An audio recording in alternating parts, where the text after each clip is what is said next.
को खरीदा जा रहा था। व्यापारी के द्वारा 4500 के औसत भाव पर सरसों खरीदी से किसान भड़क उठे। किसानों ने कहा कि 5640 रुपए एमएसपी तय है तो आखिर भाव कम क्यों है, और इसी को लेकर इन किसानों ने मोर्चा खोल दिया और जमकर प्रदर्शन किया। ये तो भाव का आएगा 4300।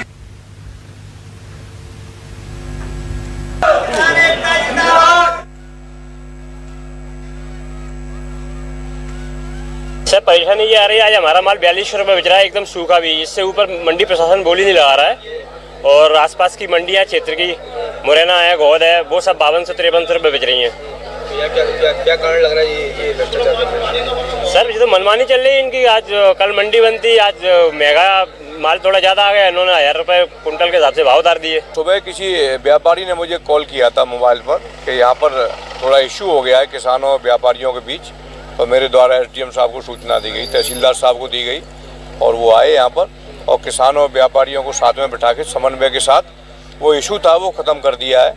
अब सचिव जो यहाँ पर पदस्थ हैं वो बोली लगवाएंगे। सबसे बड़ी समस्या ये है कि यहाँ जितने भी किसान सुबह से आए हुए हैं यहाँ, और वास्तविक जो खरीद होना चाहिए कायदे से वो खरीद नहीं हो पाई है। यहाँ जो अगर कोई कमज़ोर अगर सरसों है तो उसको भी कम भाव में ले लो, लेकिन कम से कम एमएसपी जो गवर्नमेंट 5600 की बता रही है तो मिनिमम 5000 से तो शुरू करो, जिससे किसान को लाभ भी होगा। किसान की शादियाँ आ गई। ग्वालियर मंडी में आया हूँ, सरसों का सरकारी रेट है 5600, यहाँ खरीदारी कर रहे हैं वो 4200-4300 की। हमारी यही मांग है कि कम से कम 5000 हमको सरसों खरीदें, उस हिसाब से कोई खरीदारी नहीं कर रहे हैं। हमारे को नुकसान हो रहा है, कम से कम 1000, 500-700 का 1000 का नुकसान हो रहा है। चलिए यहाँ वक्त एक छोटे से ब्रेक का, जल्द लौटेंगे।